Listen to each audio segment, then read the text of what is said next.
हिंदी में यूपीएससी की तैयारी से संबंधित प्रोग्राम्स को देखने के लिए सब्सक्राइब करें स्टडी IQIAS हिंदी। चलिए आर्टिकल 16, आवाज आ रही है सभी को? क्लियर है? चलिए अब आ जाइए आर्टिकल 16, जहां से जॉब्स में आरक्षण की बात आती है। सब आर्टिकल 16 क्या कहता है? लोक नियोजन के विषय में, यानी पब्लिक एम्प्लॉयमेंट के विषय में अवसर की समता, राज्य के अधीन किसी पद पर यानी सरकारी नौकरी में नियोजन या नियुक्ति, इसको घेर लीजिए। नियोजन या नियुक्ति का मतलब क्या हुआ? एम्प्लॉयमेंट या फिर अपॉइंटमेंट से संबंधित विषयों में सभी नागरिकों के लिए अवसर की समता होगी। पहली बात ये फिर क्या हुआ? विधि के समक्ष समता वाली बात हो गई।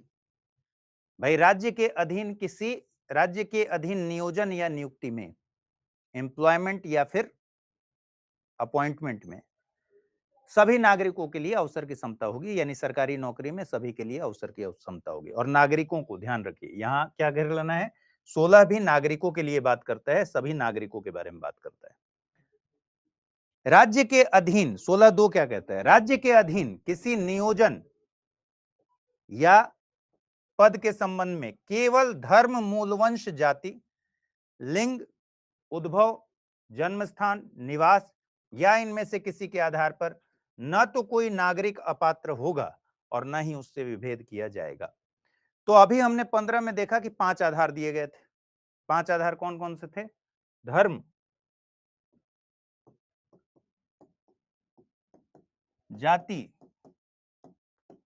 लिंग, ठीक है, मूलवंश यानी रेस और जन्म स्थान। अब इसमें 16 में, ये 15 में थे, 16 में 5 और प्लस 2 और आ जाएंगे, निवास स्थान और वंशक्रम, डिसेंट। वंशक्रम का मतलब माता पिता से जो संबंधित, हमने वंश के आधार पर देखा था ना, नागरिकता वाला क्लॉज, वैसे। ठीक है, तो 5 और प्लस 2, अब 7 आधार पर 16(2) कहता है कि राज्य किसी भी सरकारी नौकरी में विभेद नहीं करेगा। ठीक है, पद के संबंध में या एम्प्लॉयमेंट के संबंध में कोई विभेद नहीं होगा। बात स्पष्ट हो गई? 5 और 2, इसका मतलब क्या हुआ कि अब निवास स्थान के आधार पर भी राज्य विभेद नहीं करेगा, डोमिसाइल के बेस पर भी राज्य विभेद नहीं करेगा। जो हमने 15 में देखा था ना कि भाई राज्य ये नहीं कह सकता कि मैं इस कॉलेज में उन लोगों का एडमिशन नहीं होगा जो बिहार में जन्मे हुए हैं, लेकिन हाँ ये कह सकता है कि बिहार में रहने वाले, बिहार के डोमिसाइल जो जिसके पास है उसके लिए अरेंजमेंट कर सकता है वो। लेकिन 16 में क्या हुआ? 16 में अब निवास स्थान के आधार पर भी किसी तरीके का विभेद नहीं होगा। ठीक है, डोमिसाइल का क्लॉज भी नहीं लगाया जा सकता। 16(2) ये कहता है।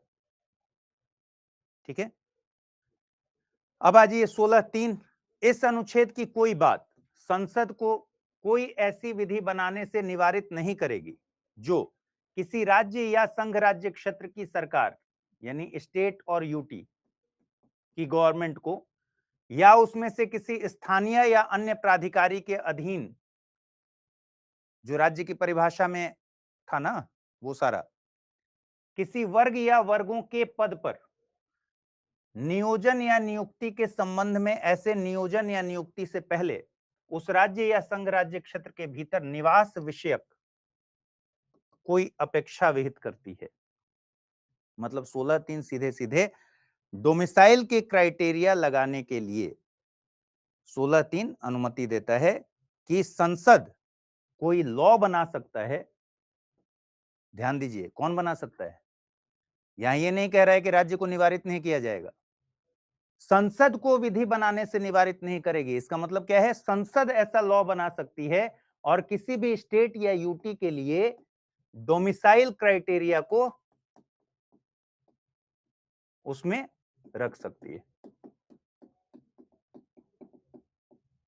अब 16(2) और 16(3) पढ़िए भाई। 16(2) कह रहा है कि राज्य के अधीन इन 7 आधारों पर सरकारी जॉब में कोई भी विभेद नहीं किया जाएगा, यही कह रहा है। इसका मतलब निवास स्थान के आधार पर विभेद नहीं किया जा सकता। इसका मतलब सरकारी जॉब में यह नहीं कहा जा सकता कि बिहार में रहने वाले लोग, बिहार के जो डोमिसाइल रखने वाले लोग हैं, उनको कोटा देंगे, ये नहीं किया जा सकता। लेकिन 16(3) इसका अपवाद बनता है और कह रहा है कि निवास स्थान के आधार पर भी व्यवस्था की जा सकती है। लेकिन कौन करेगा? संसद करेगी, संसद लॉ के द्वारा करेगी। तो संसद को इस बात के लिए निवारित नहीं किया जाएगा कि कोई ऐसी विधि बना दे स्टेट या फिर यूटी के लिए। यानी स्टेट के लिए भी संसद बनाएगी, यूटी के लिए तो ऑब्वियसली बनाएगी। ठीक है, स्टेट या यूटी के अधीन जो भी सरकारी नौकरी है उसमें निवास विषयक, उस स्टेट के लिए या उस यूटी के लिए उनकी नौकरियों में निवास विषयक यानी डोमिसाइल से रिलेटेड अपेक्षा डाल दे यानी शर्त डाल दे। चलिए अब 16(1), 16(2), 16(3) में क्या क्या चीजें हैं समझने लायक, इसको एक बार देख लेते हैं। उसके बाद 16(4) जिससे सरकारी जॉब में आरक्षण की बात आती है उसको देख लेंगे। 16(1) में पहली बात तो यह है कि भाई कह रहा है कि राज्य के अधीन किसी पद पर नियोजन या नियुक्ति, यहां 2 शब्द क्यों दिया गया है? एम्प्लॉयमेंट या फिर अपॉइंटमेंट। 2 शब्द की जरूरत क्या है? सीधे सीधे एम्प्लॉयमेंट बोल दीजिए, अपॉइंटमेंट बोलने की क्या जरूरत है? सुप्रीम कोर्ट से पूछा गया कि भैया बताइए ये नियोजन या नियुक्ति, इससे हम क्या समझे हैं, एम्प्लॉयमेंट या अपॉइंटमेंट, ये 2 शब्द क्यों दिया गया है? ठीक है, सुप्रीम कोर्ट ने कहा कि दोनों अलग अलग शब्द हैं। एम्प्लॉयमेंट का मतलब सिर्फ नियुक्ति नहीं होता, इसका मतलब कि आपको मान लीजिए आरक्षण दिया गया, ठीक है, आगे हम देखेंगे, तो आपको ये आरक्षण किस में मिलेगा? जब आप उस नौकरी के लिए आवेदन करते हैं उसमें मिल रहा है। अगर वो सिर्फ अपॉइंटमेंट है तब तो आरक्षण आपको वहीं तक मिलना चाहिए। लेकिन सुप्रीम कोर्ट ने क्लियर किया कि ये एम्प्लॉयमेंट है जिसमें आपकी नियुक्ति होती है। नियुक्ति के बाद आपके पूरे टेन्योर में ये एम्प्लॉयमेंट का मतलब आपका पूरा कार्यकाल, आपका ट्रांसफर,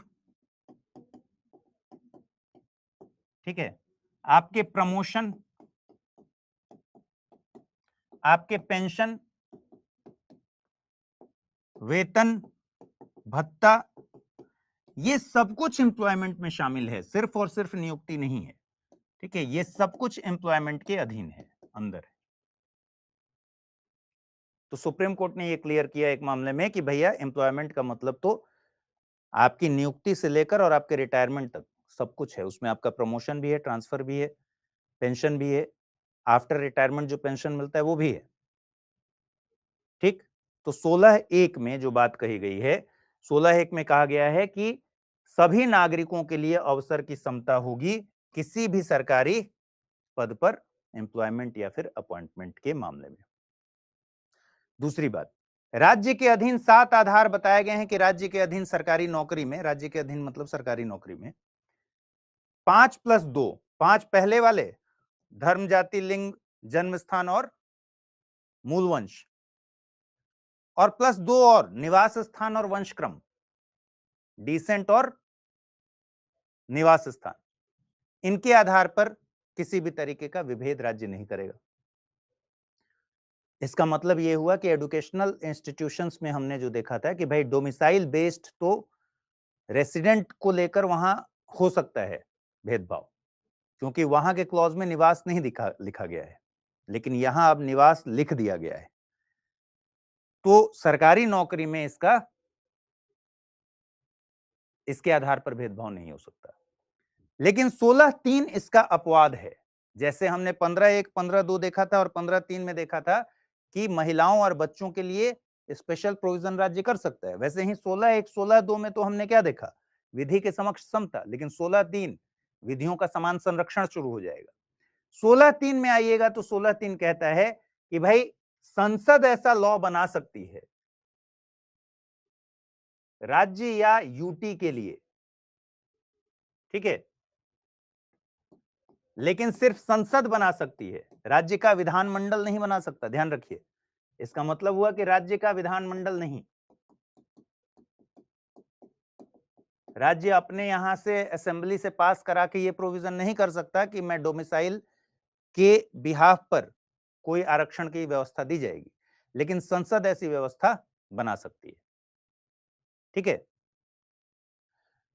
तो संसद एक्ट बनाकर यह प्रोविजन कर सकती है किसी भी स्टेट या फिर यूटी की सरकार के लिए कि वहां पर पद पर एम्प्लॉयमेंट या अपॉइंटमेंट के संबंध में उस राज्य या संघ राज्य क्षेत्र के भीतर निवास करने का कोई शर्त रख दिया जाए।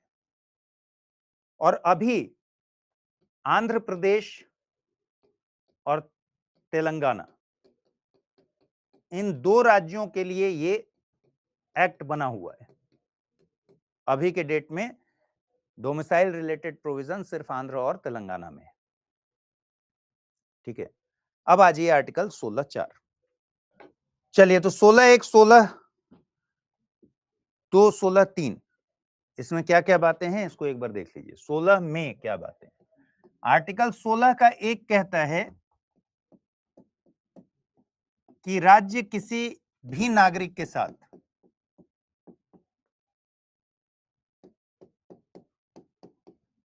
लोक नियोजन, पब्लिक एम्प्लॉयमेंट में यानी सरकारी नौकरी में अवसर की समता होगी। और 2 वर्ड लिखा हुआ है, लोक नियोजन व नियुक्ति। सुप्रीम कोर्ट से पूछा गया कि लोक नियोजन और नियुक्ति दोनों अलग अलग हैं या फिर एक ही हैं। सुप्रीम कोर्ट ने कहा नियोजन यानी एम्प्लॉयमेंट में आपकी अपॉइंटमेंट से लेकर रिटायरमेंट तक, यानी इसमें नियुक्ति तो शामिल है ही, प्लस पूरा टेन्योर है, आपका कार्यकाल है, ट्रांसफर आपका है, रिटायरमेंट है, प्रमोशन है, ठीक है, पेंशन है, सब कुछ शामिल है। 16(1) में इतनी ही सी बात थी। 16(2) में कहा गया है कि राज्य 5 + 7, 5 कौन से? धर्म, जाति, लिंग, जन्म स्थान और मूल वंश, इनके आधार पर 15 में देखा था हमने 5, और प्लस 2 और क्लॉज लगा दिए गए, निवास स्थान और वंशक्रम, डिसेंट, ठीक है। 7 आधारों पर राज्य सरकारी जॉब में विभेद नहीं करेगा नागरिकों के साथ। किसके साथ? नागरिकों के साथ,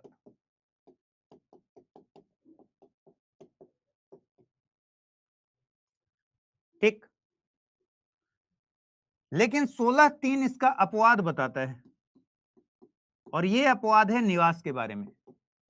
और 16(3) कहता है कि संसद अगर चाहे तो लॉ पास करके, और ध्यान क्या रखना है, सिर्फ संसद लॉ पास करके, राज्य का विधानमंडल नहीं, किसके लिए कानून बना सकता है? स्टेट्स या यूटीज के लिए निवास, सरकारी जॉब में निवास की शर्त रखने के लिए, निवास की अपेक्षा करने के लिए प्रोविजन कर सकता है, लेकिन सिर्फ संसद कर सकती है, ठीक है। बात समझ में आ गई? संसद ने 1957 में ही एक एक्ट बना दिया था, पब्लिक एम्प्लॉयमेंट एक्ट 1957, और इसके जरिए हिमाचल प्रदेश, मणिपुर, त्रिपुरा, आंध्र, इन सब के लिए, आंध्र का जो तेलंगाना वाला इलाका है, इन सब के लिए प्रोविजन कर दिया गया था कि ये अपने यहां निवास की शर्त सरकारी नौकरियों में रख सकते हैं।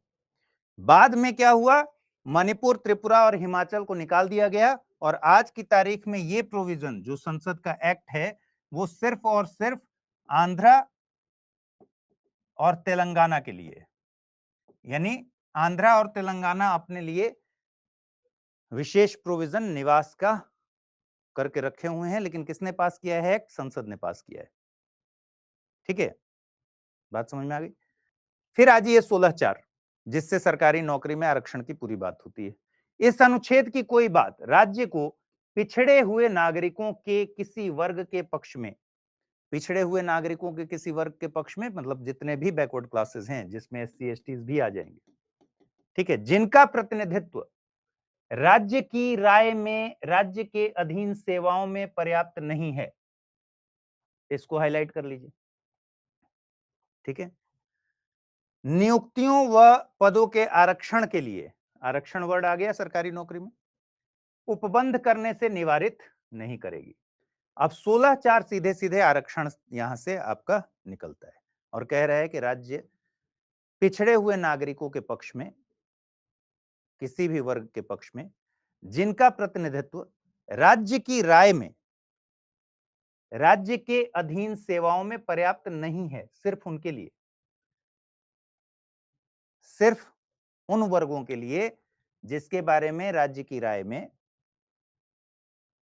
उनका प्रतिनिधित्व उतना नहीं है, पर्याप्त नहीं है। अगर राज्य को यह लगता है कि सरकारी नौकरियों में उनका प्रतिनिधित्व कम है, तो नियुक्तियों या पदों के आरक्षण के लिए उपबंध करने से निवारित नहीं करेगी। ठीक है, ध्यान रखिए यहां क्या लिखा हुआ है? नियुक्तियों, अपॉइंटमेंट्स या पदों के आरक्षण के लिए उपबंध करने से निवारित नहीं करेगी। एम्प्लॉयमेंट नहीं लिखा हुआ है, नियोजन नहीं लिखा हुआ है।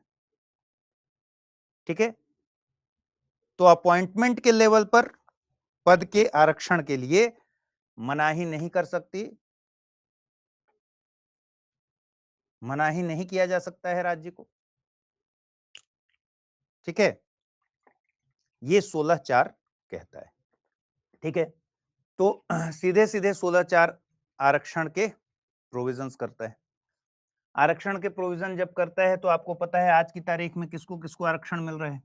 ओबीसी का आरक्षण है, एससी आरक्षण है, एसटी आरक्षण है, ईडब्ल्यूएस का भी आरक्षण है और दिव्यांग लोगों के लिए भी आरक्षण है। ठीक है, तो आइए देखें क्या क्या आरक्षण के प्रोविजंस हैं। ये ईडब्ल्यूएस वाला फिर 16(6) से मिलेगा, जैसे 15(6) में मिला था वैसे ही। देखिए हुआ क्या, 16(4) आपने पढ़ लिया अच्छे से, 16(4) में इतना ही है, इसी पर पूरी बहस है, इसी पर पूरा डिबेट। ठीक है, 16(4) सिर्फ ये कहता है कि राज्य को अगर लगता है कि पिछड़े हुए नागरिकों, बैकवर्ड जो नागरिक हैं, ठीक है, उनका प्रतिनिधित्व राज्य की सेवाओं में, सर्विसेज में कम है, तो फिर वो प्रोविजन कर सकता है उनके लिए स्पेशल प्रोविजन, और आर्टिकल 16 की कोई बात उनको नहीं रोकेगी। अब देखिए हुआ क्या, एससी एसटी के लिए आरक्षण तो बहुत पहले से चल ही रहा है, आपको पता ही।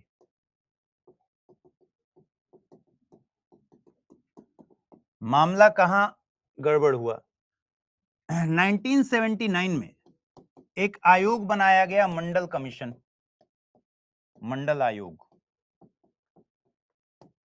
ठीक है, और ये दौर कौन सा है? जब 1977 में पहली बार देश में गैर कांग्रेसी सरकार आई है।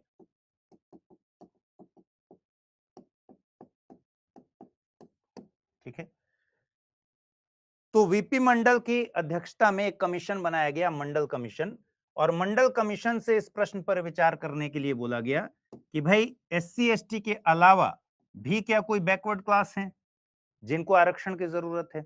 ओबीसी, अदर बैकवर्ड क्लासेस के लिए मंडल कमीशन ने 27% आरक्षण का सिफारिश की सरकारी नौकरियों में। ये ओबीसी के लिए जो आरक्षण की सिफारिश की गई, ये बेसिकली 1931 यानी अंग्रेजों के समय में जो जातीय जनगणना हुई थी, उसमें बताया गया था कि 52% के आसपास करीब ओबीसी हैं। ठीक है, तो इन 52% लोगों के लिए, जो 1931 के जातीय जनगणना के हिसाब से है, उनके लिए ओबीसी के लिए 27% आरक्षण की सिफारिश की गई। अब सवाल है कि 27% ही क्यों की गई? 52% की जनता के लिए 27% आरक्षण इसलिए किया गया क्योंकि मैंने कहा कि ऑलरेडी एससी एसटी के लिए देश में आरक्षण लागू था, तो 15% आरक्षण ऑलरेडी एससी के लिए लागू था, 7.5% आरक्षण ऑलरेडी एसटी के लिए लागू था, यानी ये हो गया 22.5% एससी एसटी के लिए। ठीक है, और सुप्रीम कोर्ट ने एक मामले में कहा था पहले ही 1962 में एक मामला आया था बालाजी वर्सेस मैसूर राज्य केस में कि 50% से ज्यादा आरक्षण नहीं होना चाहिए। ठीक है, आरक्षण 50% से ज्यादा किसी भी हाल में नहीं होना चाहिए, तो इसलिए ये 22.5% और प्लस 27% ओबीसी के लिए रिकमेंड हो गया, तो अब ये कितना हो गया 49.5%। अगर इसमें 0.5% भी बढ़ाते, 27.5% का अगर रिकमेंडेशन कर देते तो क्या हो जाता, 50% हो जाता। तो इसलिए 27% आरक्षण के लिए रिकमेंड किया मंडल कमीशन ने, लेकिन मंडल कमीशन के जो रिकमेंडेशंस थे वो तत्काल प्रभाव से लागू नहीं हुए, वो जाकर लागू हुए क्योंकि उस समय सरकारें बहुत अस्थिर थीं। 1990 में वीपी सिंह गवर्नमेंट जब आई, वीपी सिंह की गवर्नमेंट ने 1990 में ये 27% आरक्षण को लागू किया।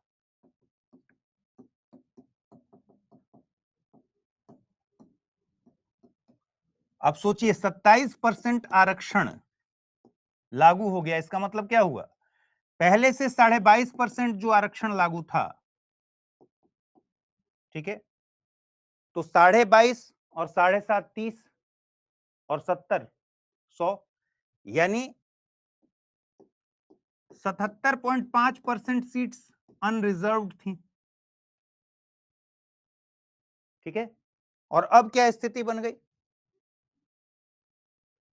अब उस स्थिति हो गई कि जैसे ही 27% आरक्षण लागू होगा वैसे ही जो अनरिजर्व्ड सीट्स थी वो कितनी हो गई 50.5%, क्योंकि 49.5% सीट्स तो अब रिजर्व हो गई ओबीसी, एससी और एसटी के लिए। क्या पब्लिक पचा लेगी इसको, क्या लग रहा है? 1990 में अचानक से जब ये स्थिति बनेगी कि भाई अनरिजर्व्ड की सीट रह गई 50.5% और 49.5% सीट्स रिजर्व हो गए, नौकरियों की बात हो रही है, आज भी नौकरी के लिए इतनी मारामारी है, तो हंगामा होगा कि नहीं, तो जमकर हंगामा हुआ और इसको चैलेंज कर दिया गया सुप्रीम कोर्ट में, और सुप्रीम कोर्ट का एक ऐतिहासिक फैसला, इस केस को भी आपको नहीं भूलना है, मंडल केस या फिर इसी को इंदिरा साहनी केस कहते हैं, 1992। इंदिरा साहनी केस में बहुत तरह के सवाल उठे और उन सारे सवालों का जवाब एक एक करके जब हम जानेंगे तो उसी में हमको पता चल जाएगा इस पूरे रिजर्वेशन का पूरा इशू क्या है, और लास्ट में इसको कंक्लूड कर लेंगे। ठीक है, तो इंदिरा साहनी केस का जो सबसे पहला इशू है वो है कितने परसेंट आरक्षण दिया जा सकता है, क्योंकि 49% तो हो गया ना, 49.5%, कितने परसेंट आरक्षण दे सकते हैं टोटल।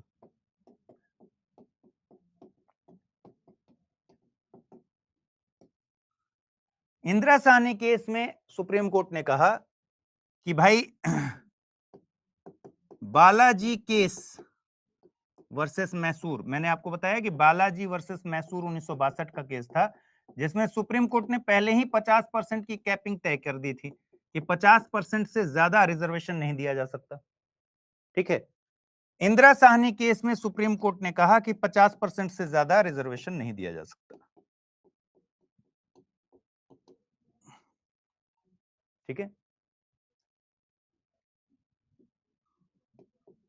विशेष परिस्थितियों में ही ये 50% का कैप हट सकता है, सिर्फ विशेष परिस्थितियों में। ठीक है। दूसरा प्रश्न ये आया कि आरक्षण के लिए आधार क्या होना चाहिए? क्या आर्थिक आधार पर आरक्षण दे सकते हैं? ये प्रश्न क्यों आया? ये प्रश्न इसलिए आया कि ईडब्ल्यूएस का जो प्रोविजन आप देख रहे हैं, ये पहली बार नहीं आया है, बल्कि नरसिम्हा राव सरकार ने 1991 में 10% उच्च कुल के आर्थिक रूप से पिछड़े हुए लोगों के लिए, इकोनॉमिकल वीकर सेक्शन के लिए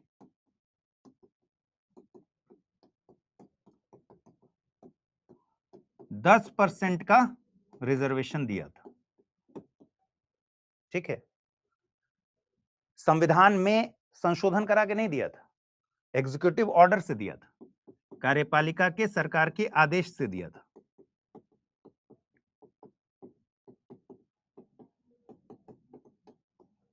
ठीक है।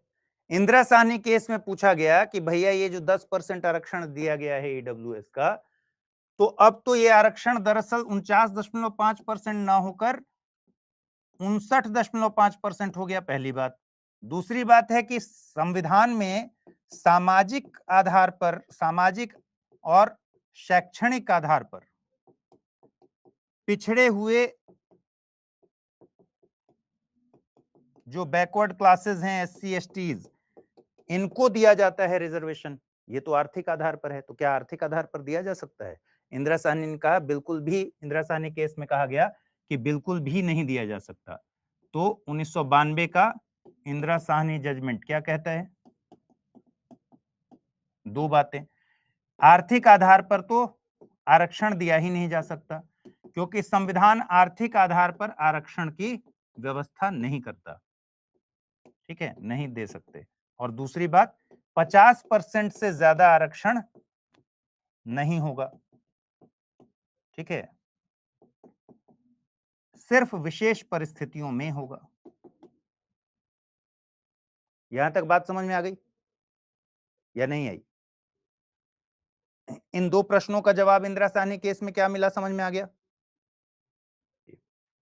तीसरा सवाल यह था कि क्या प्रमोशन में आरक्षण दे सकते हैं?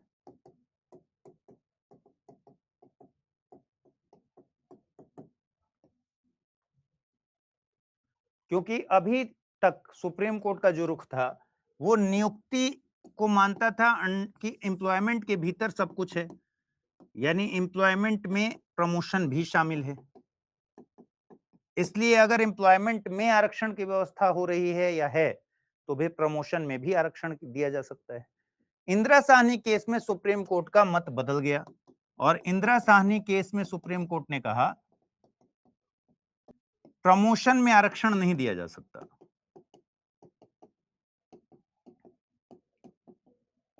नहीं दे सकते। ठीक है, प्रमोशन में आरक्षण का मतलब क्या हुआ? एक तो आपको आरक्षण मिला है जब आप जॉब ज्वाइन करने के लिए आवेदन करते हैं। ठीक है, at the time of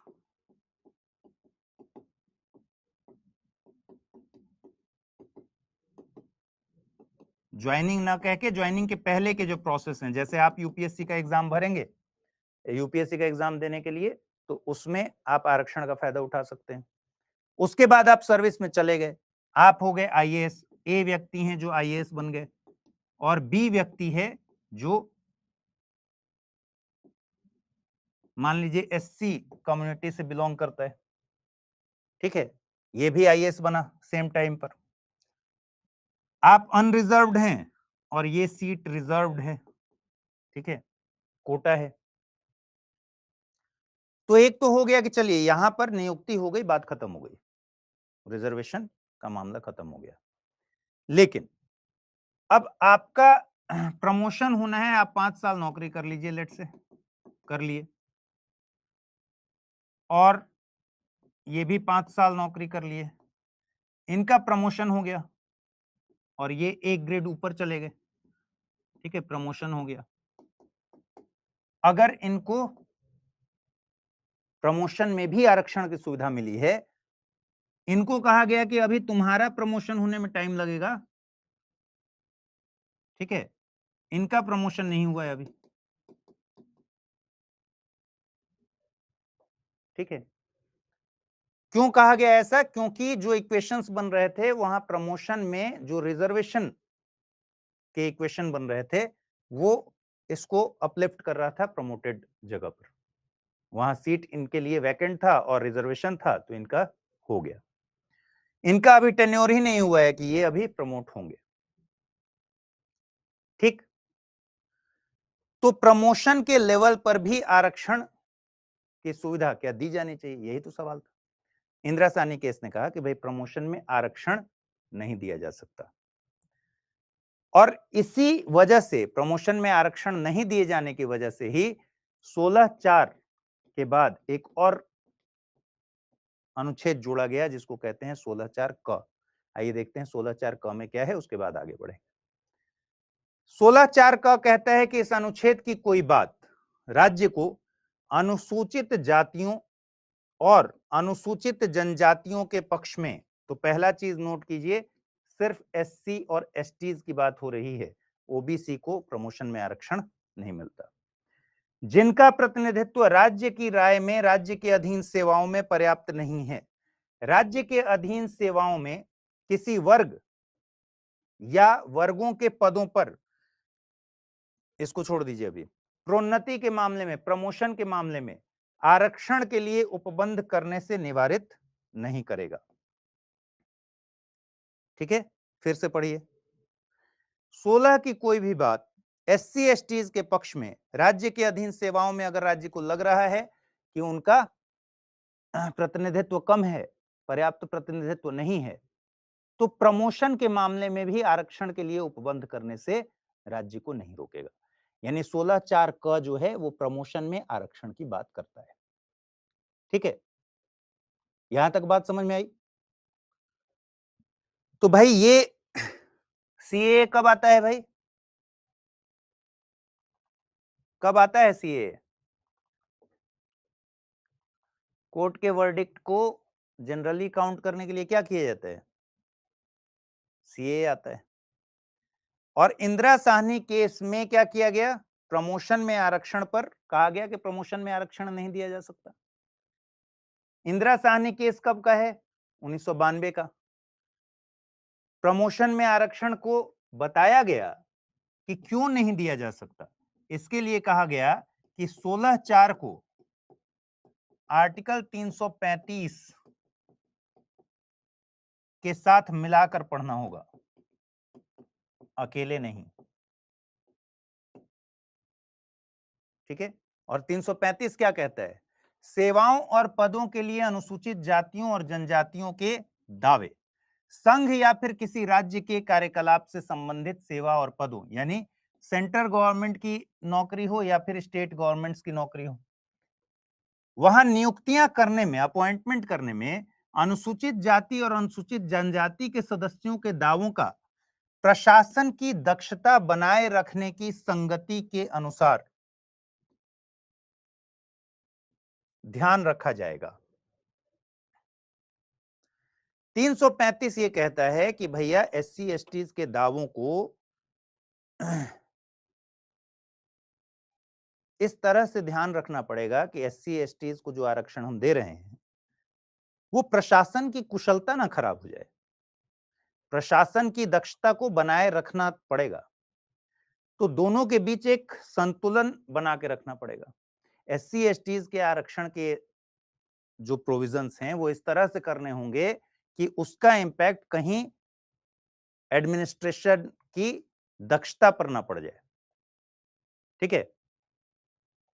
Indira Sahni case में यही कहा गया कि 16(4) को अकेले मत पढ़िए, बल्कि 16(4) को 335 के साथ मिलाकर पढ़िए। और इसलिए प्रमोशन में आरक्षण नहीं दिया जा सकता, क्योंकि प्रमोशन में आरक्षण देने से क्या होगा? प्रशासन की कुशलता या दक्षता बिगड़ सकती है। आपको सिर्फ आरक्षण तो देना नहीं, 335 भी तो संविधान में है और ये कह रहा है कि भाई प्रशासन की दक्षता को बनाए रखते हुए एससी एसटीज के दावों को उसमें एकोमोडेट करना है। तो इसी आधार पर इंदिरा साहनी केस में 1992 में जजमेंट आया कि प्रमोशन में आरक्षण नहीं दिया जा सकता। आर्टिकल 16(4) को पढ़िए, किसके साथ मिला के, 335 के साथ। सरकार का मूड खराब हो गया।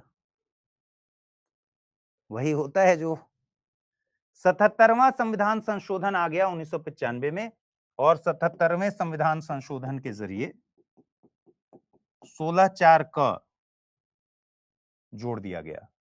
और 16(4) क में क्या कहा गया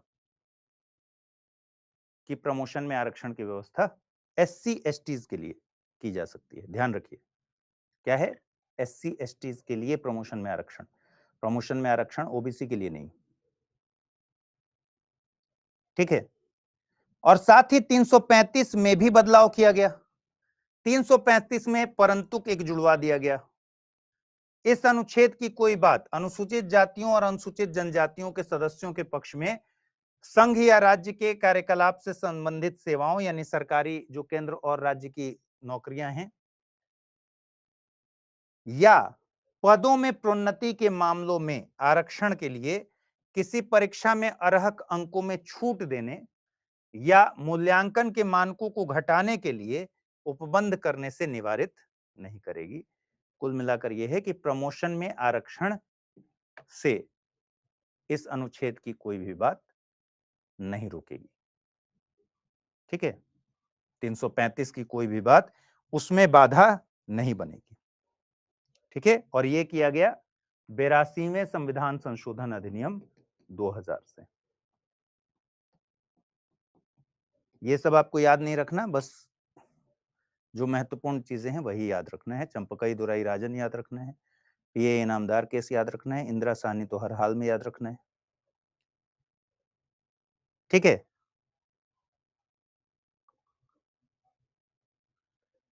लेकिन एक और सवाल था, वो सवाल था कि क्या कॉन्सिक्वेंशियल सीनियरिटी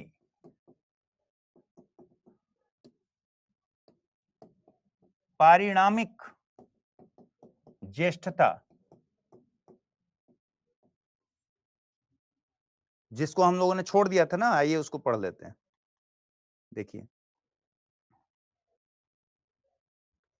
4(क) में क्या लिखा गया है,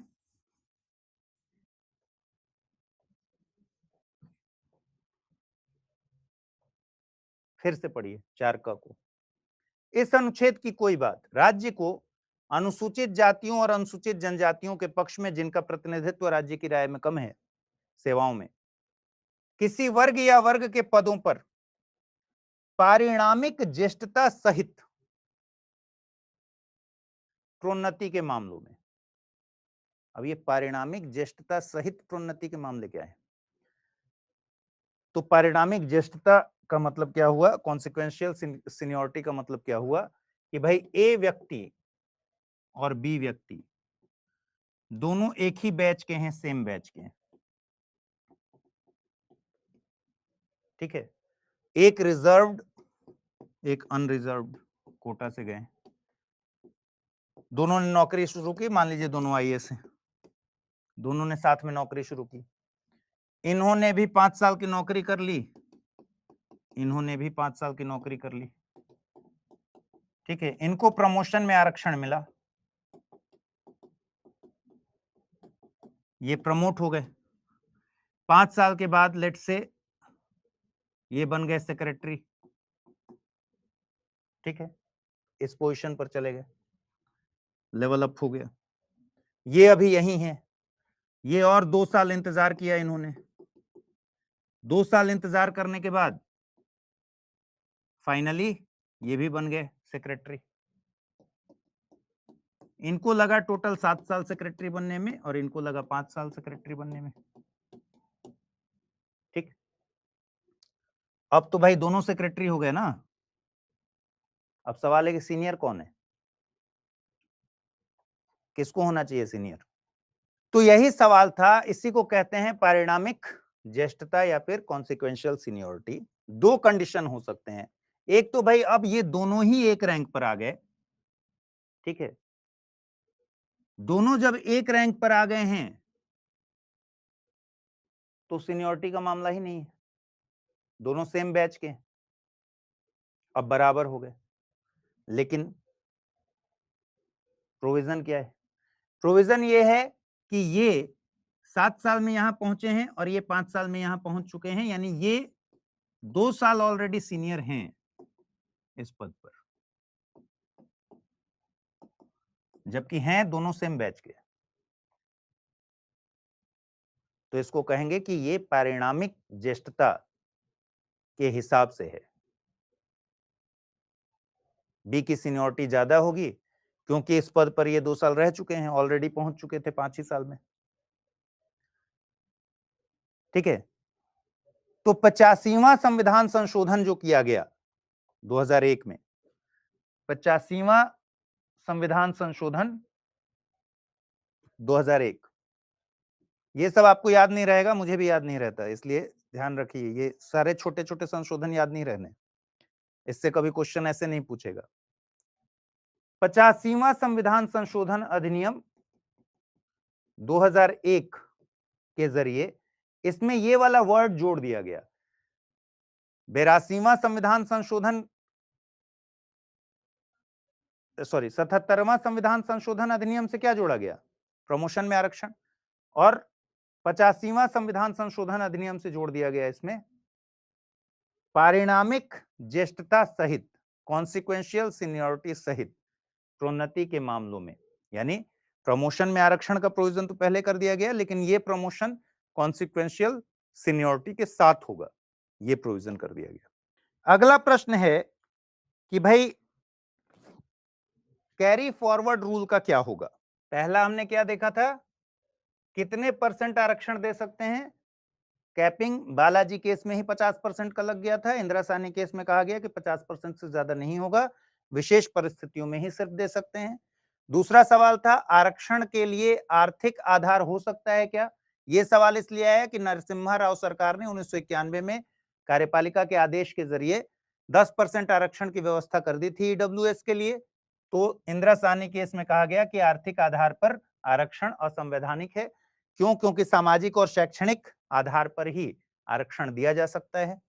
तो 50% ये इसको कैंसिल कर दिया ईडब्ल्यूएस वाले को, और 50% आरक्षण तो है ही, आपको पता ही है कि मैक्सिमम 50% हो सकता है, सिर्फ विपरीत विशेष परिस्थितियों में ही इसको आगे बढ़ाया जा सकता है। तीसरा सवाल था प्रमोशन में आरक्षण का।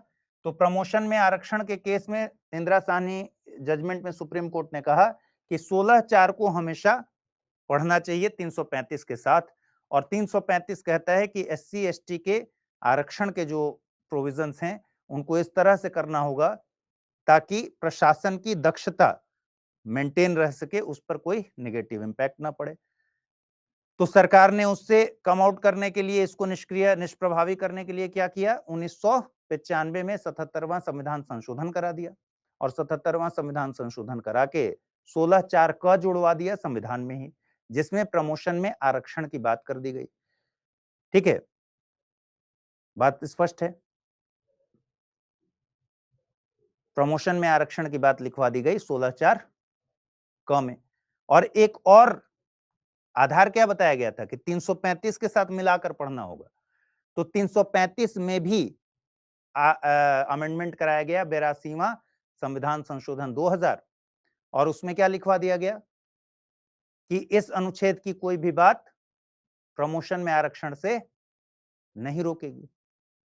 और फिर 85वां संविधान संशोधन करा के 16(4) क में एक और वर्ड जोड़ दिया गया कि ये जो प्रमोशन में आरक्षण होगा ये पारिणामिक ज्येष्ठता के साथ होगा। और क्योंकि ये अंतर है ना भाई, 1995 में प्रमोशन में आरक्षण कर दिया गया है व्यवस्था 77वें संविधान संशोधन के द्वारा, और अब 2000 में किया जा रहा है 82वें के द्वारा, सॉरी 85वें के द्वारा 2001 में पारिणामिक ज्येष्ठता जुड़वाया गया। तो इसको अब भूतलक्षी प्रभाव से किया गया, यानी 1995 की डेट से ही ये इंप्लीमेंट होगा। भूतलक्षी का मतलब क्या हुआ? रेट्रोस्पेक्टिव मतलब पास्ट से। तो 17 जून 1995 जो प्रमोशन में आरक्षण की व्यवस्था जिस दिन से इंप्लीमेंट हुआ उसी दिन से ये पारिणामिक ज्येष्ठता भी लागू हो गया। ठीक है, तो 3 सवाल ये हो गए। चौथा सवाल क्या था? चलिए, चौथा सवाल है कि क्या कैरी फॉरवर्ड किया जा सकता है या नहीं। कैरी फॉरवर्ड रूल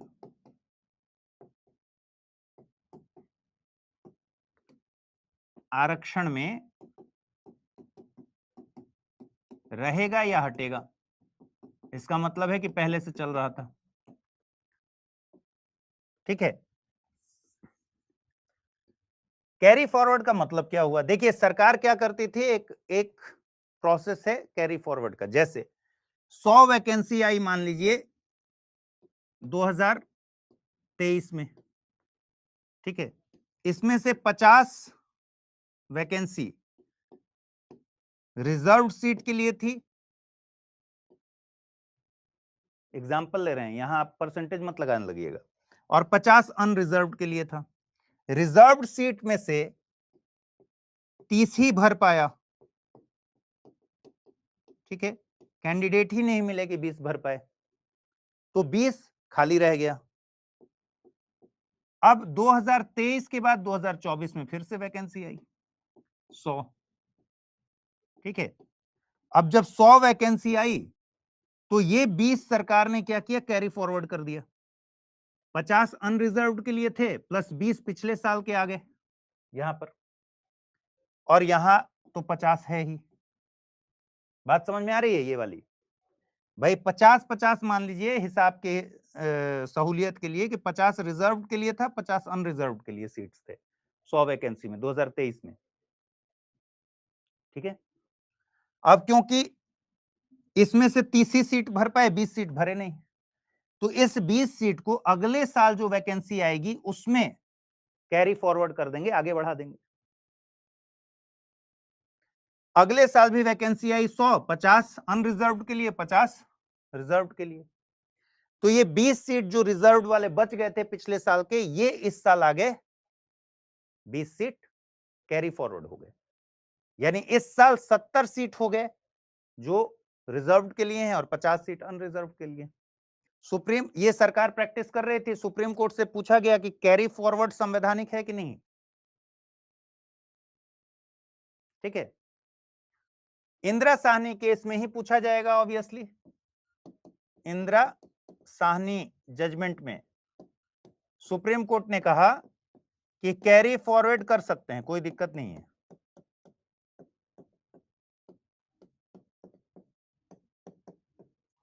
तीन साल तक कर सकते हैं। 3 साल तक कर सकते हैं मतलब इस वैकेंसी को जो 2023 की है, इसको 3 साल तक आगे कैरी फॉरवर्ड किया जा सकता है। 2024 में से कुछ बच जाएगा तो फिर उसको आगे 3 साल तक कैरी फॉरवर्ड किया जा सकता है। बट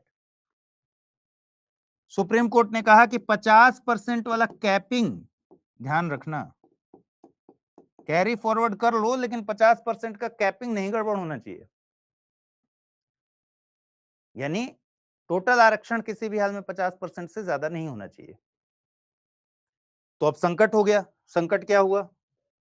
मान लीजिए ये 20 सीट यहां पर बच गया था, इसको हमने कैरी फॉरवर्ड किया आगे। ठीक है, अब ये टोटल वैकेंसी कितनी हो गई? 120। 100 तो इस बार निकले, 20 पहले से वाले आ गए, टोटल 120 हो गया। 120 में से मैक्सिमम कितने रिजर्व सीट हो सकते हैं? 60। 50% मैक्सिमम हो सकते हैं, लेकिन हो कितना रहा है? 70। 50% की कैपिंग खत्म हो गई ना। ये बात समझ में आई? जब हम 20 यहां बढ़ा रहे हैं तो दिक्कत क्या हो रही है कि जो 100 वैकेंसी निकली थी वो अब टेक्निकली 120 वैकेंसी हो गई। ठीक है, तो 120 वैकेंसी हो गई। अब इसमें से 60 से ज्यादा नहीं होना चाहिए था रिजर्व्ड, लेकिन अब क्या हुआ, इसमें 70 हैं जो रिजर्व्ड हैं और 50 हैं जो अनरिजर्व्ड। तो ये 50% की कैपिंग का उल्लंघन हो गया कि नहीं हो गया? 50% की कैपिंग का उल्लंघन हो गया। ये बात समझ में आ गई? तो भैया ऐसा हुआ, सुप्रीम कोर्ट और सरकार के बीच तो क्या चलता रहता है, रस्साकशी चलती रहती है। ठीक है,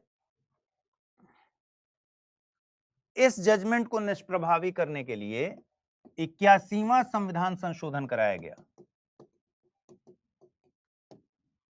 ठीक है, और 16(4)ख जोड़ा गया। 16(4)ख जोड़ा गया। 16(4)ख क्या कहता है?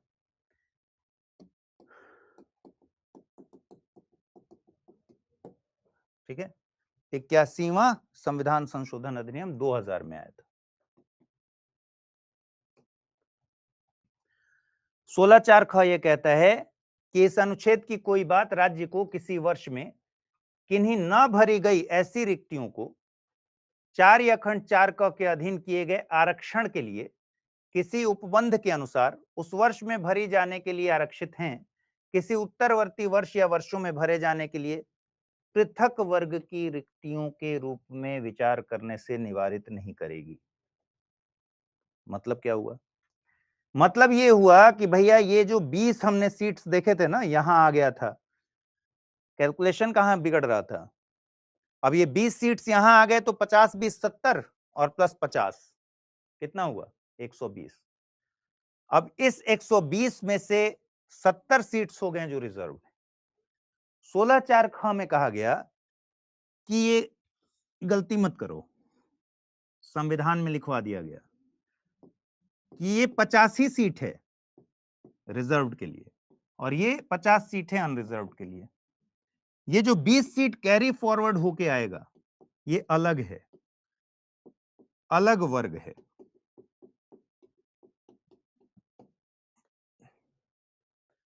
इस 50 इसमें 50 सीट रिजर्व है, 50 अनरिजर्व्ड है, आपका टोटल 85% है। ये 20 को इसमें कैलकुलेट मत करिए। ठीक है, तो आर्टिकल 16(4)ख कहता है कि नियुक्तियों का इसको एक अलग वर्ग माना जाएगा। ये जो कैरी फॉरवर्ड होकर आए हैं सीट्स, ये लिखवा दिया गया। इसका मतलब क्या हुआ? अब ये 50% कैपिंग का उल्लंघन नहीं करते। ये बात समझ में आ गई 16(4)ख। चलिए, तो कल परसों मिलते हैं, रिवीजन कीजिए अच्छे से। क्वेश्चन मैं नहीं करा पा रहा हूं तो क्वेश्चन किसी दिन एक साथ 3-4 देख लेंगे। ठीक है, हिंदी में यूपीएससी की तैयारी से संबंधित प्रोग्राम्स को देखने के लिए सब्सक्राइब करें स्टडी IQ IAS हिंदी।